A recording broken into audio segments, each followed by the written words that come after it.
Olá, queridos, tudo bem com você? Obrigado por você aqui comigo mais uma vez, por você que tem dado crédito, que você que tem entrado neste canal, que tem participado comigo, que tem deixado comentário. Olha, eu confesso que tem muitos comentários que me impulsiona a tentar fazer o melhor a cada dia. Obrigado, que Deus te abençoe muito. Me perdoe talvez o meu jeito simples de lecionar, eu falo muitas coisas erradas, sou caipira mesmo, mas a minha intenção não é falar palavras bonitas, não é fazer um discurso belo, a minha intenção é que você entenda aquilo que nós estamos estudando. A minha maior vontade, o meu maior desejo é que você aprenda, que você tire suas dúvidas, que você se fortaleça na palavra, que você aprenda os conceitos que a palavra do Senhor vem nos dar. Por isso que eu ando dedicando um pouco de tempo a mais, usando as graduações que eu fiz para tentar aprimorar um pouquinho mais. Comprei um equipamento aí, uma webcam um pouquinho melhor para ter uma imagem um pouco melhor para poder te ajudar. Ainda não sei fazer nenhuma vinheta para começar, ainda não sei fazer muita coisa diferente não, mas eu creio que logo eu vou conseguir aprender a fazer vinheta também, fazer a palavra melhor. Às vezes eu tenho um pouquinho de dificuldade ainda de estar olhando direto pela câmera, pela webcam, que eu tenho um pouquinho de dificuldade. Mas espero que você tenha entendido. Se você está entrando agora e ainda não assistiu, já está gravada a primeira e a segunda aula aí. Procure no canal Minutos Conselhos de Deus. Se você tiver minha amizade, pede lá que eu te mando também. Lá no meu canal, além de ter vídeos diários do Avatar Evangelístico, um bonequinho criado lá, ainda tem um curso de discipulado que nós estamos fazendo. Então toda semana tem aulas, pequenas aulas. Tem muita gente que gosta, tem muita gente que critica e sempre tem aqueles que se acham melhor, mas a minha função aqui não é ser melhor do que ninguém, é trazer para você o que eu acho que é importante. Vamos lá então, vamos para a nossa terceira aula. Deixa eu abrir aqui. Vamos lá, então a revista que nós estamos estudando é da Betel Dominical, adultos, tá? O movimento, esse trimestre, nós estamos estudando o movimento pentecostal, a chama do Espírito que continua a incendiar o mundo. Lição de hoje, 19 de janeiro, que ela vai ser aplicada, é a lição número 3. E ela tem por tema a reforma protestante, o reavivamento da fé e o retorno às escrituras. É muito teoria, queridos, então eu gostaria que você prestasse atenção, anotasse, se você tiver a tua revista, se você quiser me mandar nos comentários conselhos, dicas de como fazer melhor, eu gostaria que você me ajudasse também, tá? Então hoje nós vamos falar dos nomes protestantes, de quando a igreja estava fria e o Espírito Santo utilizou esses reformadores para poder agitar a igreja. Então vamos lá. Texto áureo, lembra o texto áureo? O texto em cima, o que dá razão a toda a nossa lição de hoje, está lá em Romanos, capítulo 1, versículo 17, que diz assim, ó, porque nele se descobre a justiça de Deus de fé em fé, como está escrito, mas o justo viverá da fé. Verdade aplicada. Como discípulo de Cristo, devemos ansiar por receber mais do Senhor e aprender mais das Escrituras. Objetivos desta lição: identificar os precursores da Reforma Protestante, ressaltar a importância da Reforma Protestante e reconhecer as implicações da Reforma Protestante. Texto de referência: Romanos capítulo 1, nós vamos ver do 16 ao 19, diz assim, ó, porque não me envergonho do evangelho de Cristo, porque é poder de Deus para a salvação de todo aquele que crê, primeiro do judeu e também do grego. Tá entendendo, querido? Esse texto, eu quero até tirar algumas coisinhas aqui pra gente separar. Ó. Primeiro versículo, nós vamos ler ele inteiro e eu volto no primeiro versículo, tá? 17, porque nele se descobre a justiça de Deus, de fé em fé, como está escrito, mas o justo viverá da fé. Porque do céu se manifesta a ira de Deus sobre toda a impiedade e injustiça dos homens, que detém a verdade em injustiça. Porquanto o que de Deus se pode conhecer, neles se manifesta, porque Deus lhe manifestou. Queridos, o texto é importantíssimo e nós precisamos entender esse texto, que o versículo 16, ele diz, porque não me envergonho. Primeira coisa, eu não tenho que me envergonhar do Evangelho de Cristo. Esse versículo é muito forte. Tem muitas pessoas que têm vergonha de falar no seu serviço que é cristão, tem vergonha de falar que não bebe porque ele teve uma opção de não beber por causa de Cristo. E aí Cristo diz bem claro, eu não me envergonho, Paulo estava dizendo, eu não me envergonho do Evangelho. Mas o que eu quero chamar a atenção de vocês é aqui, pois é poder de Deus para a salvação de todo aquele que crê. Primeiro, do judeu e também do grego. Queridos, quando Jesus veio, o texto era bem claro, ele era judeu, ele veio para os judeus, para o seu povo. A Bíblia não dava margem para outros povos, era o povo dele. Por isso que esse versículo que eu deixei separado aqui, João, capítulo 1 de João aí, versículo 11 diz assim, veio para o seu próprio povo e eles o rejeitaram, mas a todos que creram e o aceitaram, ele deu o direito de se tornarem filhos de Deus. Estes não nasceram segundo a ordem natural, ou seja, não nasceu segundo o nascimento normal de uma mulher, nem como resultado de uma paixão, de um amor ou da vontade humana, mas nasceram de Deus. A partir do momento em que o povo judeu recusou Cristo, recusou a sua palavra, ele abriu para que todo aquele que crê, ele crê. Todo aquele que acredita no Evangelho, pela fé, hoje tem o poder de ser chamado filho de Deus. Por isso que é importante você crer.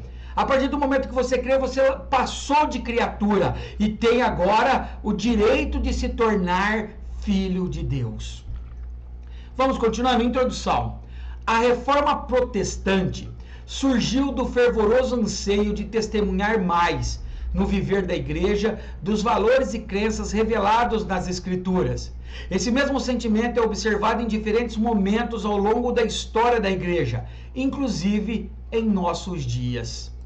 Então vamos lá, primeiro tópico da nossa lição de hoje, os precursores da reforma, os precursores, né? A reforma protestante foi um dos avivamentos espirituais mais relevantes da história. Em 1517, o monge alemão Martinho Lutero elaborou 95 teses, cuja principal denúncia foi a venda de indulgências. Essa prática levava pessoas a acreditarem na possibilidade de comprar da igreja a salvação de vivos e mortos. Vejamos alguns precursores deste importante evento histórico. Então hoje nós vamos estudar como que surgiu isso, como que surgiu o movimento protestante, como que essa ala saiu da igreja católica, que era universal, para seguir diretamente a Bíblia. Aqui diz, nós vamos passar por isso, que o ápice, a explosão da reforma protestante foi em 1517 com Martinho Lutero, mas nós vamos aprender que ela começou bem antes, a reforma protestante. Ponto de partida: somos salvos pela graça de Deus. John Wycliffe é considerado o precursor das reformas religiosas que sacudiram a Europa nos séculos XV e XVI. Wycliffe desferiu pesados julgamentos ao clero ainda no século XIV, desaprovando a exploração de propriedades e o pagamento de indulgências. Traduziu grande parte da Bíblia para a língua inglesa. John Wycliffe estava revoltado. E aí começa a ter os movimentos de reforma, de protesto. Por isso protestante, porque ele não aceitava que a igreja vendesse salvação. A Bíblia diz, em Efésios 2:8, que nós somos salvos pela fé em Cristo Jesus. Você não compra, não é dom nosso, não. A fé é de graça. É gratuito, é um favor imerecido. Então, ele começou a se revoltar porque a igreja estava cobrando indulgência. O que era indulgência? Para a gente passar um pouco por cima. Indulgência era assim, a pessoa juntava um dinheiro, ia até os padres e comprava a salvação. Eles recebiam um papel garantindo que eles iam ser salvos, que quando eles tivessem problemas, eles iam ser salvos. E aí o Wycliffe já ficou revoltado com isso, porque eles vendiam terreno, vendiam indulgências, e ele não aceitava. E como o povo não sabia quase ler naquela época, e a Bíblia ainda era nas linguagens originais, grego, aramaico, hebraico, ele começou a traduzir grande parte da Bíblia para a língua inglesa. Então mais pessoas começaram a ter poder ler a Bíblia. E isso que nos torna mais fáceis de compreender as coisas. Vamos continuar? Estamos conseguindo entender? Coloca nos comentários. 1.2. John Huss. Este precursor da reforma era um gigante na fé. Com sua total confiança nas Escrituras, Huss manifestou sua discórdia com os sacerdotes que afirmavam ter o poder de mandar pessoas para o inferno.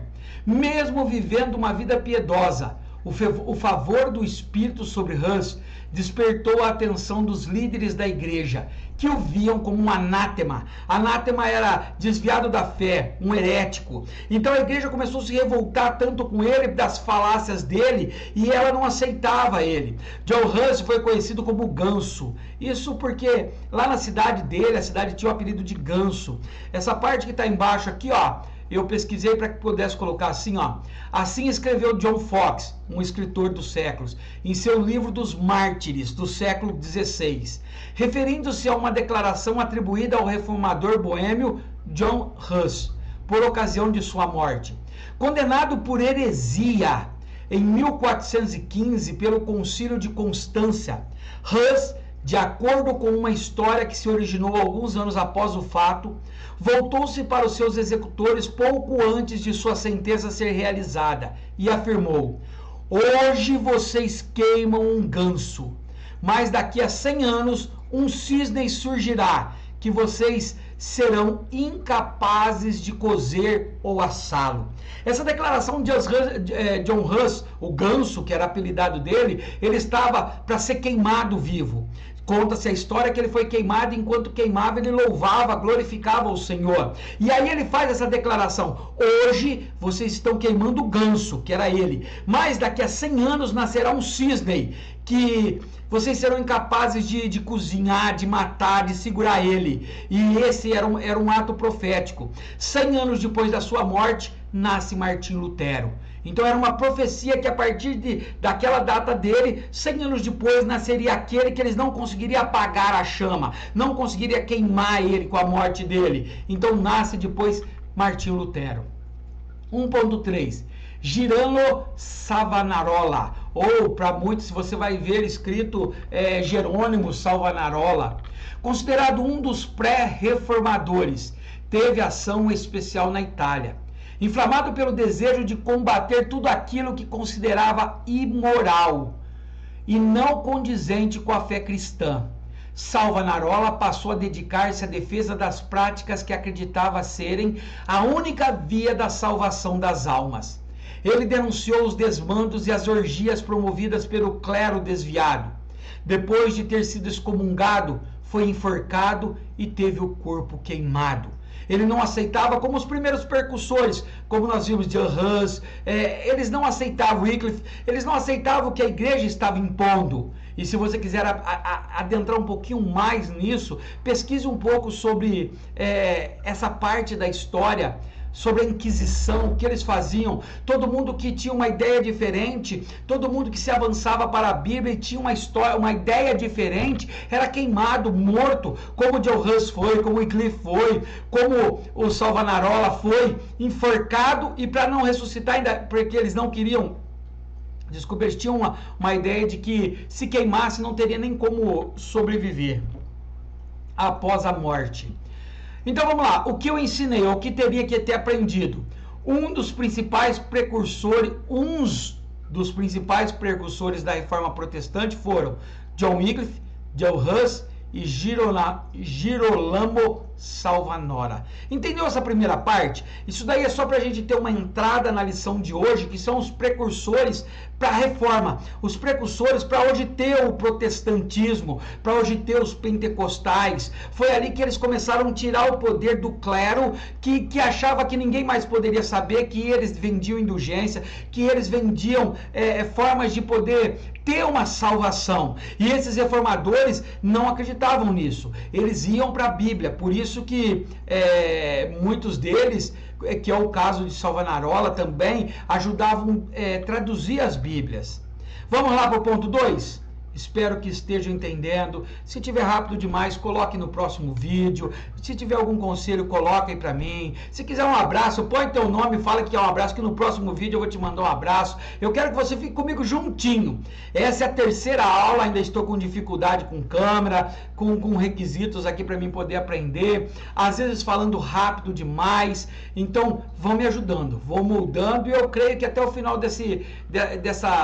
dessa revista nós vamos ter aprendido alguma coisinha juntos, tá bom? Vamos lá então. Tópico 2. Os reformadores. Então entenda, primeiro foi os precursores. Os precursores, eles só era como brasas, faíscas para uma grande reforma. Então eles começaram a ir contra, a igreja começou a martirizar eles, matá-los, mas a chama começou a acender. Então, os reformadores, muitas pessoas foram instrumentos nas mãos de Deus durante a Reforma Protestante, dentre os quais se destacam Martinho Lutero, Ulrico Zwinglio e João Calvino. Então vamos falar um pouquinho de Martinho Lutero. A Reforma Protestante, sem dúvida, um mover de Deus para redirecionar a igreja à sua verdadeira vocação. Certo dia, iluminado pelo Espírito Santo, Lutero leu nas Escrituras: o justo viverá pela fé.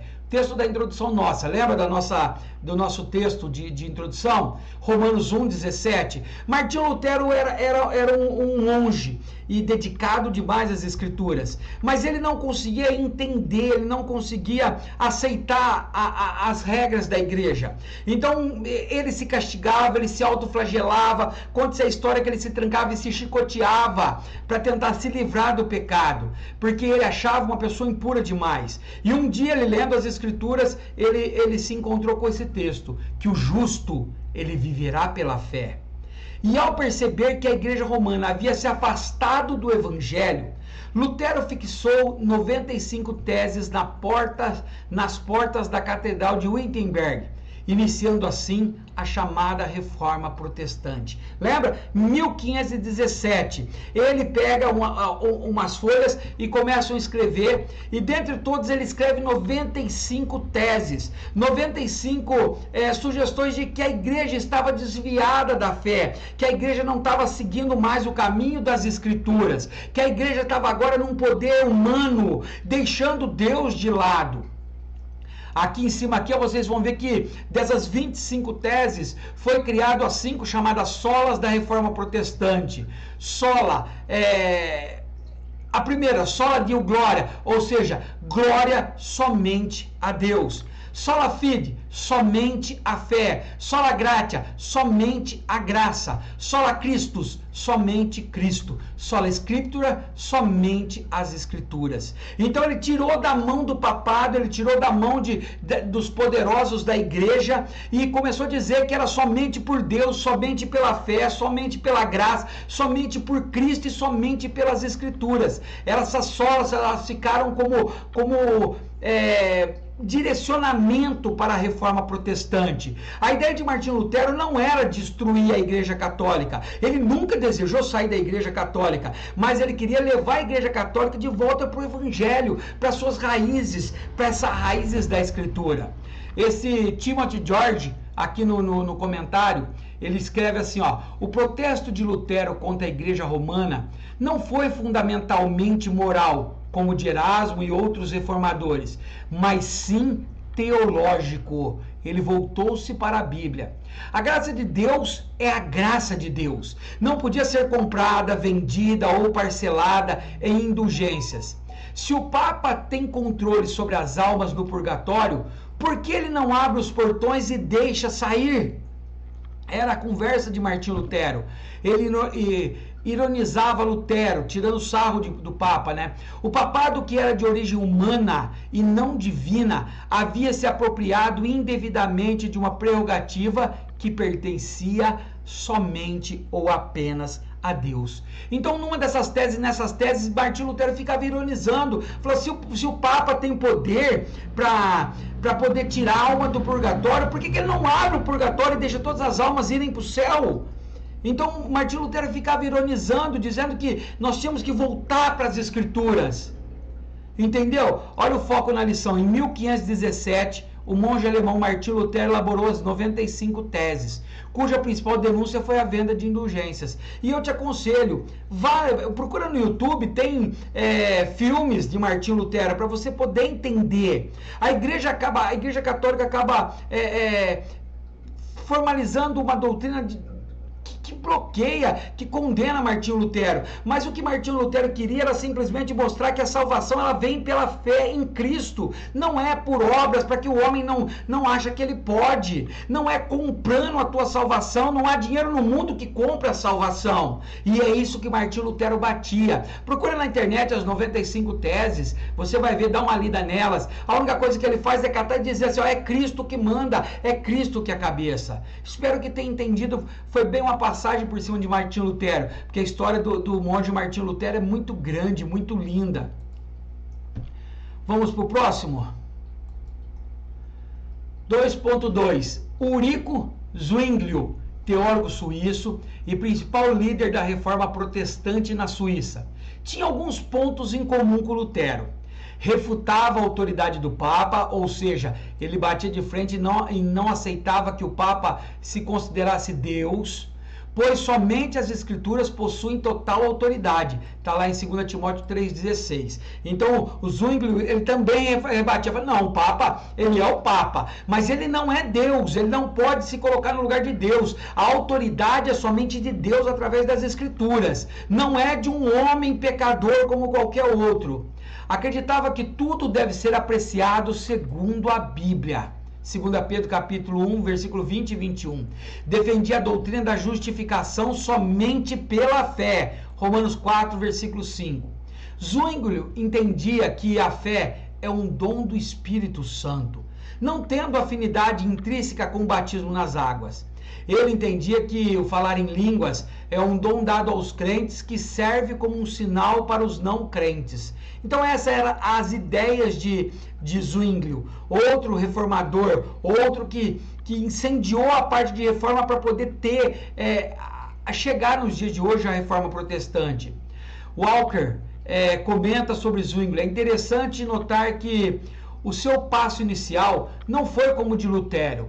A questão de como se tornar aceitável a Deus, mas a convicção de que somente a Bíblia é obrigatória aos cristãos. Então Zwinglio queria pegar a população e levá-la de volta para Cristo, para as palavras, para as Escrituras, porque senão não haveria motivo de Deus ter deixado as Escrituras para nós.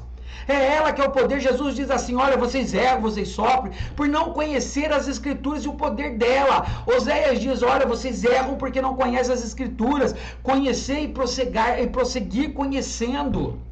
Ele preparou 67 breves artigos afirmando que o Evangelho não tira a autoridade da igreja. A salvação é pela fé, negando o caráter sacrificial da missa. A salvação pelas obras, o valor intercessório dos santos, a obrigatoriedade dos votos monásticos, a existência do purgatório.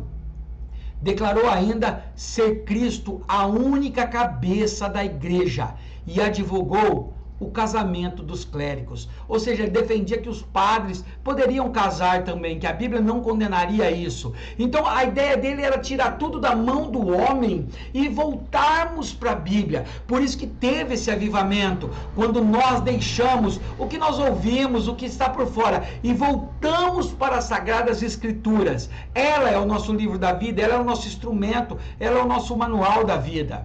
Vamos continuando? 2.3, famosíssimo João Calvino. Quase todos os protestantes já ouviram falar de João Calvino, né? Calvino deixou como legado uma das mais significativas produções literárias do século XVI. Alguns o criticam injustamente, dizendo que ele não deu a atenção necessária ao Espírito Santo em seus escritos. Entretanto, ao ler a obra de Calvino, vemos que ele deu atenção direta à pessoa do Espírito Santo ao abordar assuntos referentes às demais áreas da teologia sistemática, como teontologia, soteriologia, eclesiologia e pneumatologia. Não é sem motivo que ele é chamado pelos estudiosos modernos de o teólogo do Espírito Santo, pois foi o primeiro a sistematizar de forma clara o ensino bíblico sobre o Espírito Santo. Foi João Calvino que trouxe para nosso mundo o poder do Espírito Santo, aquilo que as Escrituras tinham e que a igreja tinha tirado o poder do Espírito Santo, o poder que cura, que restaura, que te dá o dom de falar em línguas, que nos dá os frutos do Espírito, que faz a nossa convivência, a nossa vida mudar. João Calvino, por isso que ele é conhecido como um dos pais do Espírito Santo, da teologia sistemática do Espírito Santo, porque ele foi a fundo pelo Espírito Santo. O que eu ensinei? A reforma protestante foi sem dúvida um mover de Deus para redirecionar a igreja à sua verdadeira vocação. O que nós temos que entender? Que esses reformadores, falamos só 3, mas teve vários, eles incendiaram a parte que estava morta das Escrituras, aquilo que estava parado, as Escrituras estavam ficando de lado, e esses reformadores começaram a trazer e falaram assim, não, a Escritura é principal, Cristo é o cabeça, a fé, a salvação vem pela fé, não é comprada, não é vendida, não é doada, a salvação é pela fé em Cristo Jesus, somente por Ele, e todas as coisas estão dentro da Bíblia. Ela é a autoridade máxima. Entenderam? Estão conseguindo compreender? Conseguimos fechar o tópico 2? Entendeu? Como eu disse, é um pouco mais prático. Nós estamos aprendendo um pouco sobre a história do pentecostalismo. Na verdade, nós estamos aprendendo como que surgiu esse movimento que em Atos 2, o Espírito Santo desceu sobre a igreja, e esses reformadores viram que a igreja estava perdendo o sentido, trilhando caminhos longes do Evangelho, e eles tentam trazer para o Evangelho. Todos foram mortos, foram virados mártires, mas graças a ele, graças ao que Deus redirecionou através deles, foi que hoje nós conseguimos chegar mais próximo de Deus. 3. As implicações da reforma.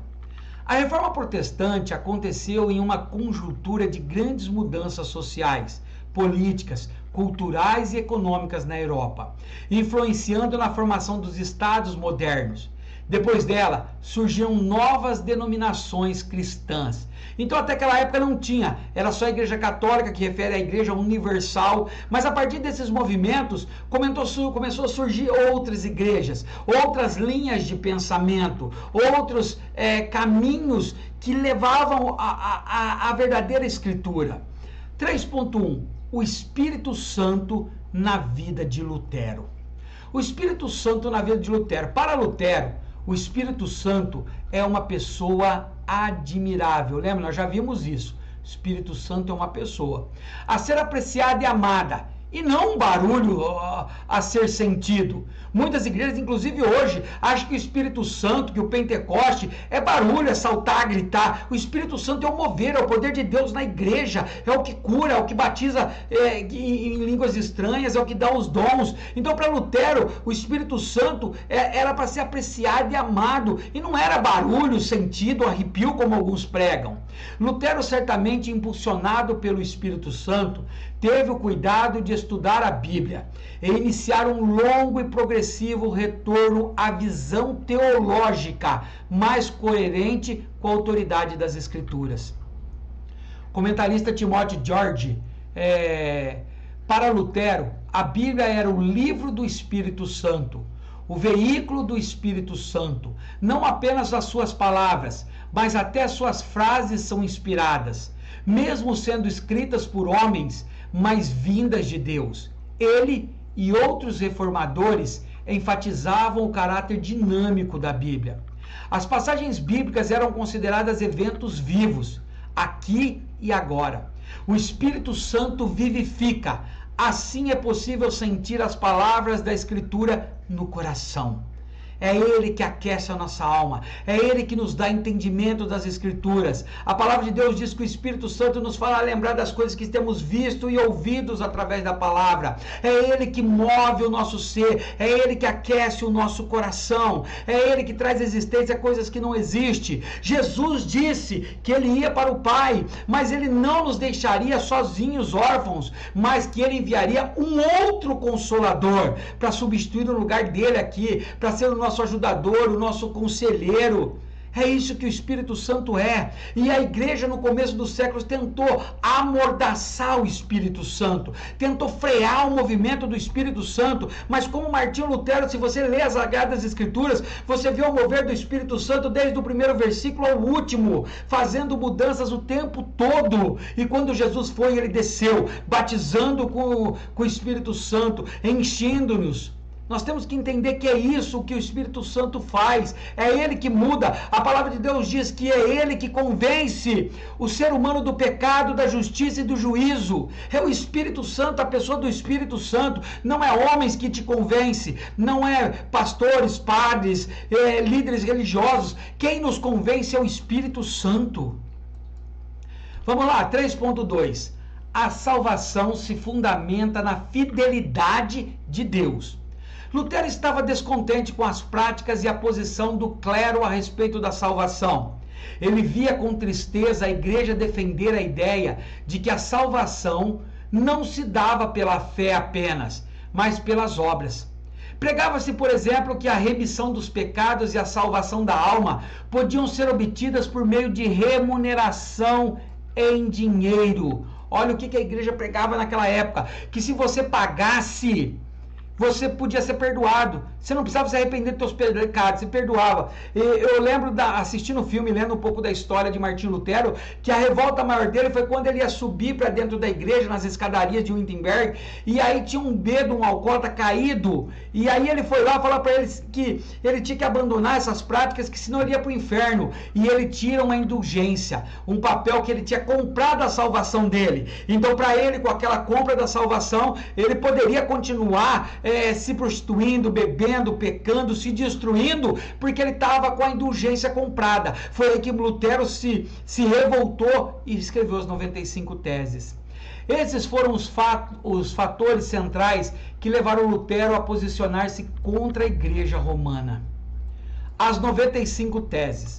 Talvez Lutero não tenha imaginado que, ao fixar as 95 teses na porta da igreja do castelo alemão de Wittenberg, em 1517, ele passaria a ser um dos personagens principais da história da igreja. As 95 teses alastraram-se com rapidez pela Europa, por conta do intenso uso da imprensa no século XV. Essa invenção mudou o processo de produção de livros, que saiu da escala artesanal para a industrial. Com isso, as ideias de Lutero se propagaram e conquistaram seguidores em toda a Europa, até o momento que eles não tinham gráfica.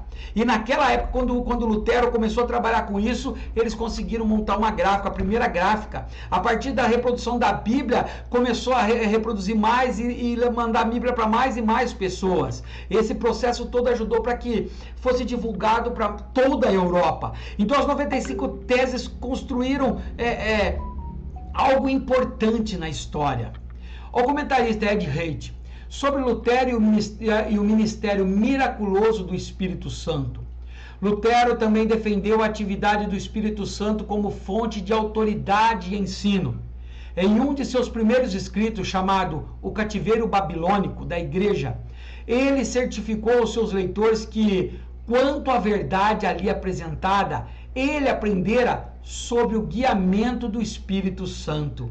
Além disso, quando foi desafiado pela igreja e pelas autoridades civis em Worms acerca da origem da autoridade, ele confiou na revelação de Deus, que Deus lhe deu pela palavra, mas de uma maneira pessoal pela via do Espírito Santo. Então Lutero dizia que quem estava apresentando para ele as teses e tudo que ele estava estudando era o Espírito Santo. Era por revelação divina através do Espírito Santo. Então o movimento do Espírito Santo, através dos reformadores, foi o que incendiou a reforma protestante, que começou a fundamentar a reforma protestante. Você consegue entender que nos primórdios da igreja o Espírito Santo foi amordaçado? Ele não podia atuar com a liberdade. Hoje em dia ainda existem igrejas que amordaçam o Espírito Santo, mas o Espírito Santo é Deus. É Deus. O que eu ensinei? Lutero estava descontente com as práticas e a posição do clero a respeito da salvação. Ou seja, Lutero não aceitava que para ser salvo você tinha que comprar. A salvação vem pela graça, queridos. Conclusão. Devemos permanecer vigilantes em oração para não nos afastar das Escrituras, da suficiente graça de Deus e da fé. Nossa pregação deve ser cristocêntrica, plenamente consciente de que dependemos do Espírito Santo para cumprir a missão que recebemos de Jesus Cristo. Consegue entender? Você conseguiu comigo catalisar isso, entender a importância do movimento dos reformadores para que hoje nós pudéssemos ter a liberdade de abrir a Bíblia, orar o Espírito Santo e ele nos trazer revelações e nos mostrar a magnitude. Quando Jesus morreu, ele disse que rasgou o véu, ele deixou o caminho livre para Deus. E hoje eu e você podemos orar a Deus e temos sim interpretação pelo Espírito Santo. Te espero na próxima lição. Próxima lição nós vamos falar do puritanismo, uma outra ala que foi melhorando para chegar até nos dias de hoje. Foi um movimento de pureza espiritual e vida dedicada a Deus. Começaram a voltar às raízes centrais da Bíblia. Deixa eu voltar aqui. Entenderam, queridos? Conseguiram compreender um pouco dessa lição de hoje? Como eu disse, ela é muito teórica, é uma lição onde fala muito dos reformadores. Então, eu gostaria que você assistisse mais de uma vez essa lição, que você pesquisasse um pouco, que você puxasse aí no computador, no Google, as 95 teses de Martinho Lutero, dá uma lida nela para você ver que simplesmente o que ele faz é simplesmente catar o contexto que estava fora e trazer de volta as Escrituras e mostrar que o Espírito Santo não está amordaçado, que o Espírito Santo ainda convence do pecado, do juízo, que é o Espírito Santo que nos cura, é o poder de Deus manifesto em nossos corações. Você consegue entender isso? Eu espero que sim. E um conselho: procure o filme de Martinho Lutero, assista ele, para você ter uma ideia. Às vezes ele é um pouco antigo, a imagem não é tão boa, mas vale a pena. Vale a pena a gente conhecer as nossas raízes, vale a pena eu conhecer hoje o movimento, porque sem conhecimento nós estamos perdidos. Existem igrejas pentecostais que mudaram o conceito de igreja, que trouxeram o poder do Espírito Santo, mas abandonaram as Escrituras, e o marco central da nossa vida é as Escrituras. Você precisa lê-la. Você precisa se orientar através dela. Você precisa ter ela como o cerne central da tua vida. Não abandone as Escrituras. Eu sei que é muito difícil ler, eu sei que é muito difícil, que nós na hora que vamos ler temos cansaço, na hora que nós vamos ler dá preguiça, mas é ela o nosso manual de vida. Todas as respostas para a tua vida está nela, nas Escrituras. Nunca deixe de buscar as Escrituras. Nunca deixe, queridos. Amém? Fiquem todos com Deus e te vejo na próxima aula. Me ajude, curta, comenta, compartilha, manda para pessoas, manda para o grupo da tua igreja. Não faz mal que vão ficar bravos, que vão achar ruim, que às vezes vão falar que eu falo errado. Não importa. Importa que a palavra de Deus está sendo pregada. Obrigado por você estar aqui comigo. Que Deus te abençoe.